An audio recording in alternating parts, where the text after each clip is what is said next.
Good morning. Om Shanti. बाबा के महावाक्य सुनते हैं। बाबा कहते, मीठे बच्चे, तुम्हारे पर माया का पूरा पहरा है। मीठे बच्चे, तुम्हारे पर माया का पूरा पहरा है, इसलिए जरा भी गफलत ना करो। देही अभिमानी रहने की मेहनत करते रहो। प्रश्न है, बाप के पास कौन सा भंडारा सदा भरपूर है? बाप के पास कौन सा भंडारा सदा भरपूर है? उस भंडारे से स्वयं को भरपूर करने का साधन क्या है? बाप के पास कौन सा भंडारा सदा भरपूर है? उस भंडारे से स्वयं को भरपूर करने का साधन क्या है? उत्तर, बाप के पास पवित्रता, सुख, शांति का भंडारा है। सदा ही भरपूर है। स्थायी सुख व शांति चाहिए तो जंगल में भटकने की जरूरत नहीं है। पवित्रता ही सुख और शांति का आधार है। पवित्र बनो तो तुम्हारे सब भंडारे भरपूर हो जाएंगे। बाप आते ही हैं बच्चों को पवित्र बनाने, वह है एवर प्योर। गीत, ना वह हमसे जुदा होंगे और ना हम उनसे। ओम शांति। यह बच्चों का ही गाया हुआ गीत बच्चे सुन रहे हैं। यह बच्चों की आत्माएं कहती हैं, हम बच्चों को देही अभिमानी बनना है, अर्थात अपने को आत्मा निश्चय करना है, ना कि परमात्मा। जैसे सन्यासी लोग कहते हैं आत्मा सो परमात्मा, इसे उल्टी गंगा कहा जाता है। अब बाप समझाते हैं, इस समय तुम सब देह अभिमानी बनते आए हो, अब देही अभिमानी बनो। यह शिक्षा मिलती है वापिस घर जाने के लिए। फिर सतयुग में तो है तुम्हारी प्रारब्ध। जब यहाँ तुम देही अभिमानी बनते हो और बाप की नॉलेज को ग्रहण करते हो, फिर जाकर ज्ञान की प्रारब्ध का पाठ बजाते हो, वहां तो देह अभिमान व देही अभिमानी का प्रश्न ही नहीं है। इस समय तो मनुष्यों को पता ही नहीं है कि हम आत्मा हैं, हमारा बाप परमात्मा है, बिल्कुल ही मूझ गए हैं। सन्यासियों ने कहा कि हम तुम सब परमात्मा, जिधर देखता हूं तू ही तू है, जिधर देखता हूं तू ही तू है, इससे तो कुछ भी फायदा नहीं होता। वो लोग तो इसको भावना समझते हैं, परंतु सबकी भावना तो एक जैसी नहीं होती। एक ही घर में बाप बच्चे की भी भावना एक जैसी नहीं रहती है। कहां कहां देखो बच्चे बाप को भी मार डालते, क्योंकि घोर अंधियारा है, सब पतित हैं। अभी तुम बच्चे सुदर्शन चक्रधारी बने हो। सुदर्शन चक्रधारी बनने से ही तुम राजा रानी बनते हो। तो बाप बच्चों को बार बार कहते हैं देही अभिमानी बनो। ऐसे समझो तुम आत्मा को परमात्मा बाप अपना परिचय देकर पढ़ा रहे हैं, हमारे संस्कार बदला रहे हैं। आत्मा ही संस्कार ले जाती है, शरीर तो खत्म हो जाता है। बाबा, अभी हम आपके साथ ही योग लगाएंगे, यह हमारा वायदा कभी मिट नहीं सकता। भले पवित्रता पर अनेक प्रकार के विघ्न पड़ेंगे, बहुत कुछ सहन करना पड़ेगा। बच्चियां कहती हैं, बाबा यह सितम सहन करूंगी, जैसे दुख के समय मुख से निकलता है ना, हाय राम, हे प्रभु, तुम तो ऐसे नहीं कहेंगे। तुम ब्राह्मण फिर बाबा को याद करते हो। बाबा, हम दुख से कब छूटेंगी, हमको बहुत मारते हैं। गीत में भी है, कहते हैं कितनी भी मार पड़ेगी बाबा आपकी याद कभी नहीं भूलेंगे। हमको तो बाबा का ही बनना है, बुद्धि का योग उनसे जोड़ना है। यह है सब समझ की बात। एक दिन यह सितम भी मिट जाएंगे, कुछ तो जरूर सहन करना पड़ता है। यह सब ड्रामा में नूंद है, अबलाओं पर अत्याचार बहुत होते हैं। यह गीत भी देखो पहले से ही बना हुआ है, जिसका अर्थ कोई भी नहीं जानते। तुम्हारे शास्त्र जैसे कि यह रिकॉर्ड बन गए हैं। सब कहते हैं ऐसे तो कहाँ भी नहीं होता जो रिकॉर्ड पर अर्थ किया जाए। यह तो फिल्मी रिकॉर्ड्स हैं, परंतु ये बाबा ने बनवाए हैं। तुम बच्चों को इस पर समझाना चाहिए। हमको पावन तो जरूर बनना है, बाप के फरमान पर चलना है, मनुष्य तो जानते नहीं। वह तो शिव शंकर को भी मिलाए एक कर देते हैं। श्री कृष्ण भी भगवान है, वह तो हाजिर हजूर है। जिधर देखो कृष्ण ही कृष्ण है। राधे के पुजारी फिर कहेंगे जिधर देखो राधे ही राधे है। साईं बाबा के भक्त होंगे तो कहेंगे जिधर देखो साईं बाबा ही साईं बाबा है। कितना अंधियारा है यह, फिर भी होना ही है, बना बनाया ड्रामा है। तुम कहते हो इस ज्ञान यज्ञ से विनाश ज्वाला प्रज्वलित हुई है, तो कहते हैं तुम्हारे बाबा ने ऐसा यज्ञ रचा है जो विनाश करा देते हैं। हम कहते हैं शांति हो जाए, तुम फिर विनाश कराते हो। रुद्र ज्ञान यज्ञ नाम तो है ना, यज्ञ रचा जाता है ब्राह्मणों से, तुम ब्रह्मा कुमार कुमारियां ब्राह्मण ठहरे। वह हद के यज्ञ रचते हैं सेठ लोग, उसमें रुद्र यज्ञ नामी ग्रामी है, वह उसमें ज्ञान का अक्षर नहीं लगाते। यह तो है रुद्र ज्ञान यज्ञ, उनको ज्ञान यज्ञ नहीं कहें। बाबा ने समझाया है ज्ञान से ही तुम्हारी सदगति होती है। वहां सतयुग में इस ज्ञान की दरकार जरूरत नहीं, वहां तो है ही सदगति। स्वर्ग यह तो समझने की बात है ना। बाप बैठ ब्राह्मणों को ज्ञान देते हैं, दिखाते हैं रथ पर रथी बैठे थे, यह शरीर रथ है ना। हर एक रथ में रथी आत्मा है, इसमें भी इनकी आत्मा है। किसमें? ब्रह्मा बाबा के तन में, है ना। शिव बाबा होते हैं और उनके तन में उनकी आत्मा भी होती है और परमात्मा भी आते हैं। थोड़े टाइम के लिए आते हैं और ज्ञान देकर चले जाते हैं, परमानेंट बैठे नहीं रहते। परंतु बाबा कहते हैं मैं रथ का लोन लेता हूं। जैसे मकान लेते हैं तो धनी भी रहता है और लेने वाले भी रहते हैं। यहाँ यह रथी बन बाबा आते हैं, कहते हैं मैं फिर से तुमको राजयोग सिखाता हूं। ऐसे और कोई कह ना सके। यह सब पॉइंट समझाई जाती हैं धारणा के लिए। हमारा बाबा हमको स्वर्ग का मालिक बनाते हैं। कल्प कल्प संगम युगे एक अक्षर की भी भूल करने से कितने अवतार कितने नाम लिख दिए हैं। अभी बरोबर कल्प वृक्ष के नीचे तुम बैठे हो, राजयोग सीख रहे हो। भविष्य में राजा रानी पद पाने के लिए यहाँ तो करोड़पति पद्मपति हैं, इनका सब कुछ मिट्टी में मिल जाएगा। नेचुरल कैलेमिटीज आदि सब अचानक ही आएंगी, पिछाड़ी में विनाश तो होना ही है। ढेर के ढेर बॉम्ब्स सबके पास हैं, वह ऐसे ही समुद्र में थोड़े ही फेंक देंगे। यहाँ तो उन्हों की लाखों करोड़ों की मिल्कियत है, यह ना बने तो विनाश कैसे हो। एकदम जलकर जैसे खाक हो जाएंगे। समुद्र किनारे देखते हो ना कैसे हो जाता है? जो भी गांव बसे हुए हैं समुद्र किनारे, एकदम सुनामी आती पूरी की पूरी तबाह हो जाती है। अभी तो देखो सोशल मीडिया के माध्यम से तुरंत हमारे को कहां पर क्या हो रहा है लोग वीडियो बना रहे होते हैं, दिखा रहे होते हैं, तो तुरंत खबर मिल रही है हमारे को हर चीज की। तब भी चेतना नहीं जागती तो क्या कहेंगे? कुंभकर्ण की नींद में, गहरी नींद में सोए पड़े, और बाबा कहते मैं तुम्हें उठाता हूं, फिर तुम्हें माया सुलाती है, फिर उठाता हूं, फिर सुला देती है।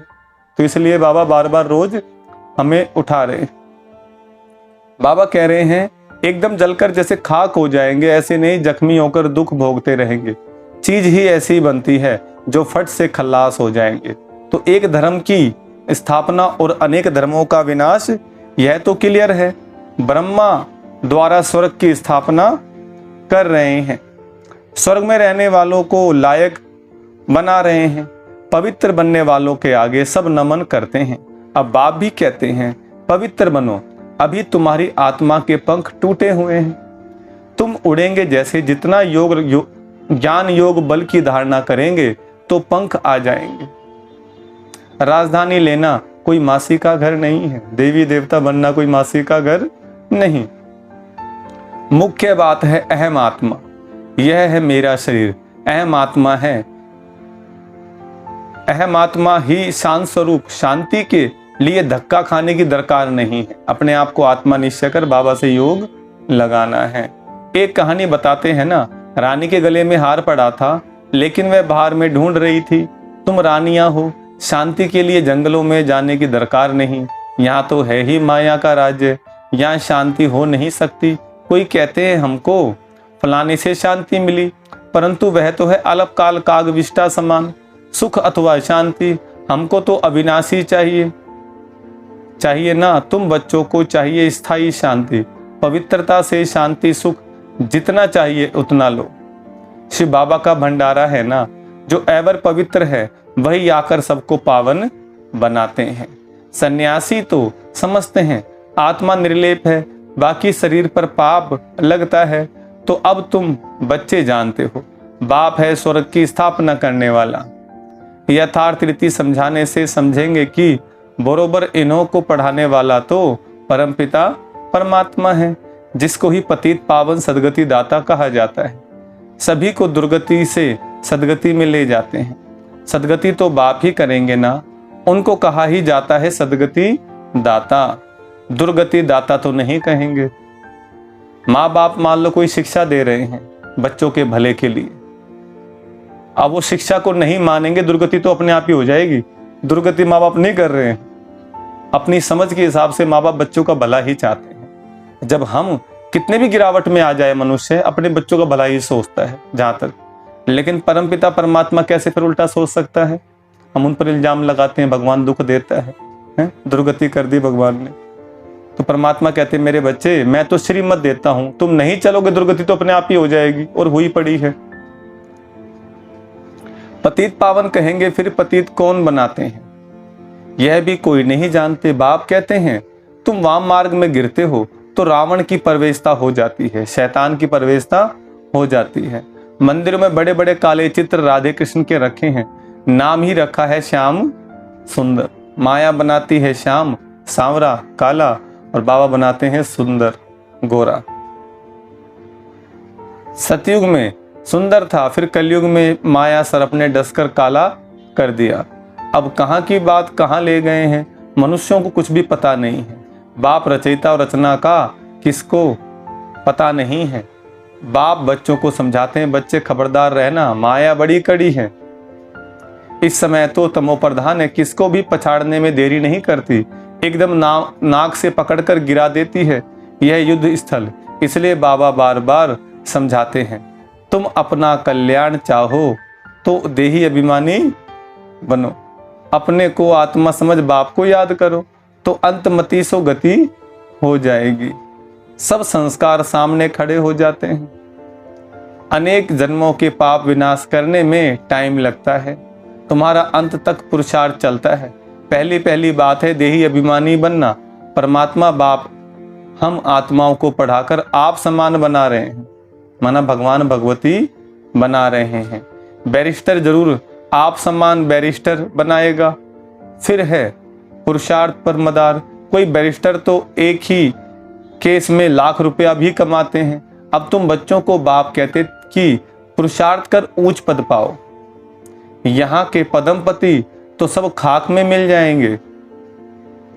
मैं हूं ही गरीब निवाज। अब देखो जो लड़ाई करते हैं उनका काम ही है मरना और मारना, वह संस्कार ले जाते हैं। जन्म भले गृहस्थी के घर में लेंगे परंतु फिर लड़ाई में चले जाते हैं। बाबा तो बहुत सहज समझाते हैं जन्म जन्म के पाप हैं, इसलिए योग बहुत अच्छा चाहिए, तभी विक्रम विनाश होंगे। सिर से बोझा कैसे उतारे, इसके लिए जितना हो सके उतना बाप को याद करना चाहिए। बाबा आप कितने मीठे हो। बाप कहते हैं लाडले बच्चे गफलत नहीं करना, माया पूरा पहरा दे रही है, इसलिए देही अभिमानी भव। यह है बुद्धि योग की रेस, इसमें ही सब कुछ है। बाबा बार बार कहते हैं अपना कल्याण चाहते हो तो योग बहुत अच्छा चाहिए, क्योंकि एक है बाहुबल और एक है योग बल। तो भगवान आकर हमारे योग बल बढ़ाते हैं। जितना हमारा योग होता जाएगा उतना उतना आत्मिक बल बढ़ता जाएगा और हम बुराइयों पर जीत पाएंगे। फिर बहुत हर्षित रहेंगे, हम ईश्वर की संतान हैं, हमको भविष्य के लिए बाप से वर्षा मिलता है। कलयुग में तो नहीं राज्य करेंगे, राज्य करना है सतयुग में। देही अभिमानी बनना बहुत बड़ी मंजिल है, ऐसे थोड़े ही विश्व का मालिक बनेंगे। सितम भी बहुत सहन करने पड़ेंगे। कितनी बांधेली बच्चियां मार खाती हैं, आखिरी विजय तुम बच्चों की ही है। तुम सिर्फ बाप की याद में रहो। यह है योग बल, जो बाप तुम्हें एक ही बार सिखलाते हैं, जिससे तुम सारे विश्व का मालिक बनते हो और तो कोई बन ना सके। सारे ड्रामा में सर्वश्रेष्ठ पाठ लक्ष्मी नारायण का ही है। एक कहानी है ना, दो बिल्ले आपस में लड़े, मक्खन बीच में बंदर खा गया। श्री कृष्ण के मुख में माखन दिखाते हैं, अब माखन की तो कोई बात ही नहीं। यह है स्वर्ग, इसमें सारी सृष्टि का माखन आ जाता है। बाप स्वर्ग का मालिक बनाते हैं, ऐसे बाप से तो कहां से भी भागकर मिलना चाहिए। अच्छा, मीठे मीठे सिकलदे बच्चों प्रति माता पिता बाप दादा का याद प्यार गुड मॉर्निंग। रूहानी बाप की रूहानी बच्चों को नमस्ते। हम रूहानी बच्चों की रूहानी बाप दादा को नमस्ते नमस्ते नमस्ते। देखो, उदाहरण के लिए मुख्य सार है। पहला पॉइंट, मैं इस रथ पर विराजमान रथी आत्मा हूं। यह अभ्यास करते पूरा पूरा देही अभिमानी बनना है, बुद्धि योग की रेस करनी है। दूसरा पॉइंट, पूरा नष्ट मोह बनना है।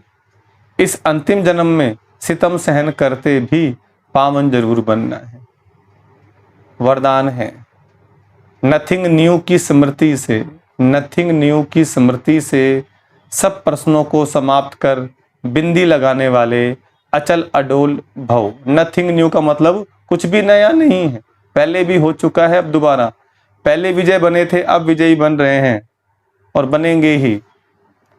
वरदान का विस्तार, कोई भी बात होती है तो आप बच्चों को यह ज्ञान है कि नथिंग न्यू, हर सीन अनेक बार रिपीट की है।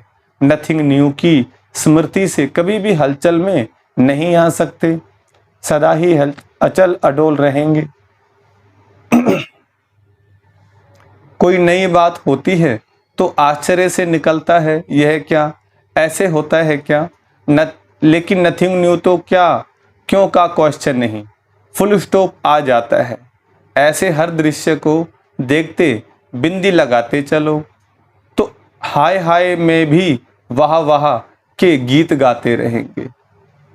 स्लोगन है, बाप के सुख स्वरूप बच्चे बनकर रहो। सुखदाता बाप के सुख स्वरूप बच्चे बनकर रहो तो दुख की लहर आ नहीं सकती। अच्छा, ओम शांति।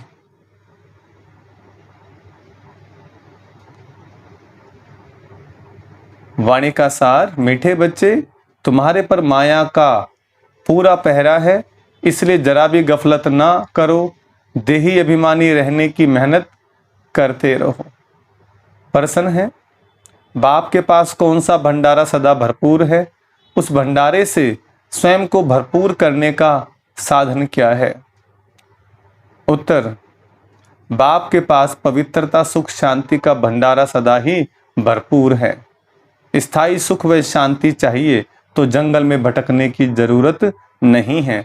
पवित्रता ही सुख और शांति का आधार है। पवित्र बनो तो तुम्हारे सब भंडारे भरपूर हो जाएंगे। बाप आते ही हैं बच्चों को पवित्र बनाने, वह है एवर प्योर। गीत, ना वह हमसे जुदा होंगे ना हम उनसे, ना उल्फत दिल से निकलेगी। अच्छा, ओम शांति।